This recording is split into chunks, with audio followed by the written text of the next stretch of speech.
The rise of DeepSeek, a Chinese AI chatbot, has got everyone talking. It's not just about one app, though. It's part of a bigger trend. Chinese apps are blowing up all over the place.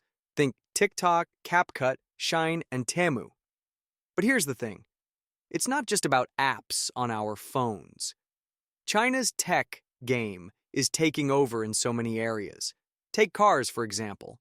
China's now selling more cars than anyone else thanks to big names like BYD in the electric vehicle, EV space. And it doesn't stop there. China's killing it in batteries, too, which makes sense since they're the world's top battery maker.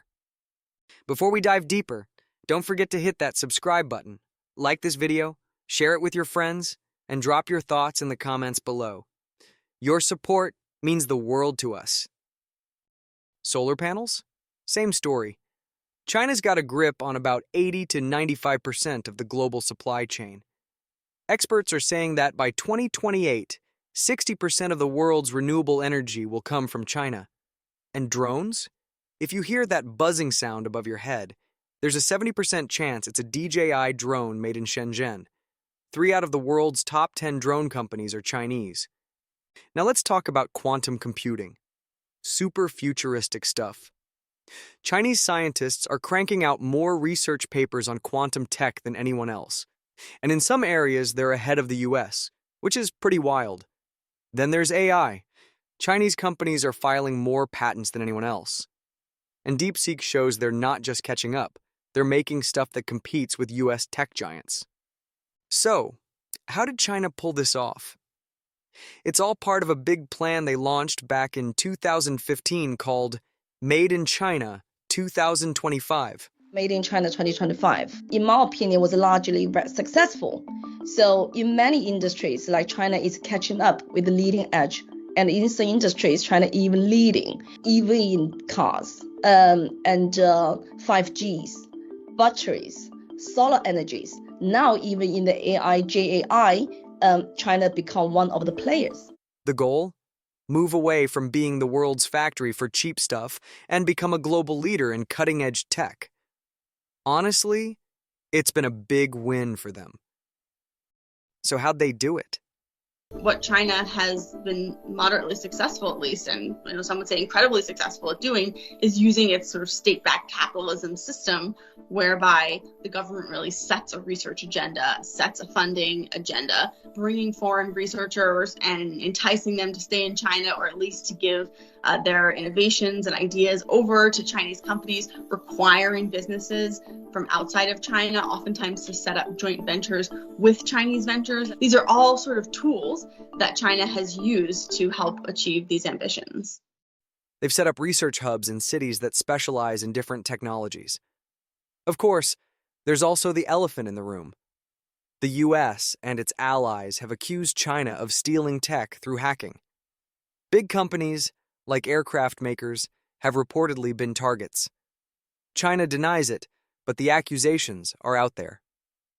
Over the years, the West have imposed restrictions and sanctions on China regarding sensitive technologies.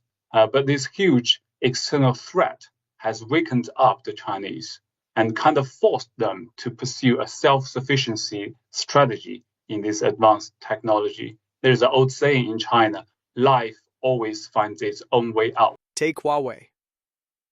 Back in 2019, they were killing it in 5G and had a big chunk of the smartphone market. Then the US hit them with sanctions, citing security concerns about spying. Huawei's market share tanked, and they couldn't get the microchips they needed.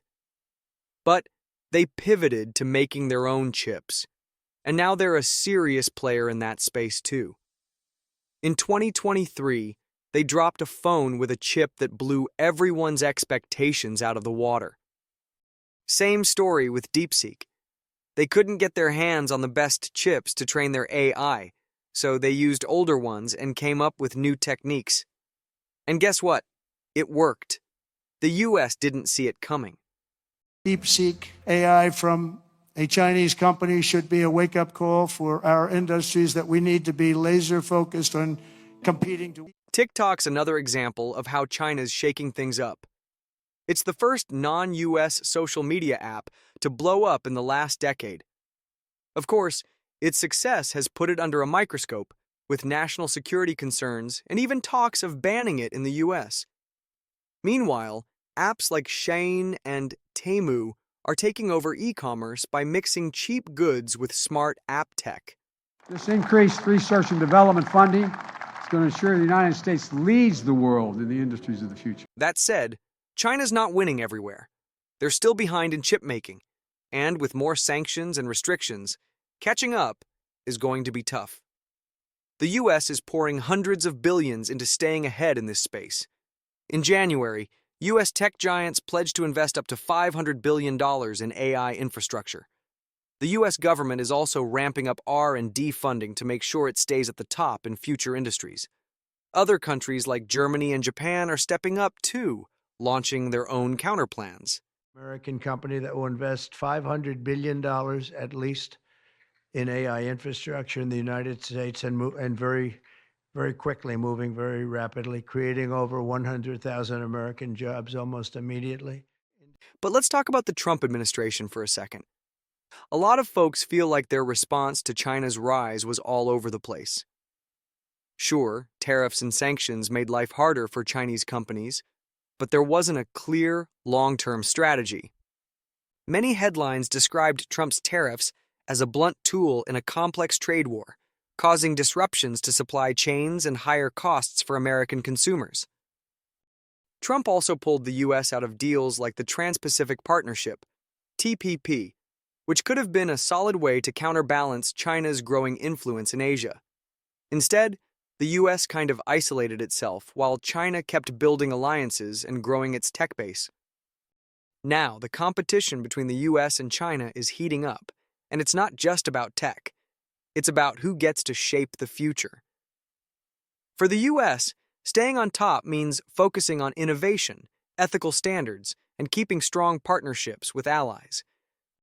China's showing that with a mix of patience, money, and strategy, it can challenge the old guard in ways we didn't expect. The rise of DeepSeek and other Chinese tech is both inspiring and a wake-up call. It's a reminder that in this fast-moving world, you've got to stay ahead or get left behind. But what do you think? Are U.S. companies and policymakers doing enough to stay competitive in this new tech race? Or is China's approach setting a new global standard? Let us know your thoughts in the comments below. We'd love to hear your take. Before you go, don't forget to subscribe to the channel. Give this video a thumbs up. Share it with someone who might find it interesting. See you in the next one.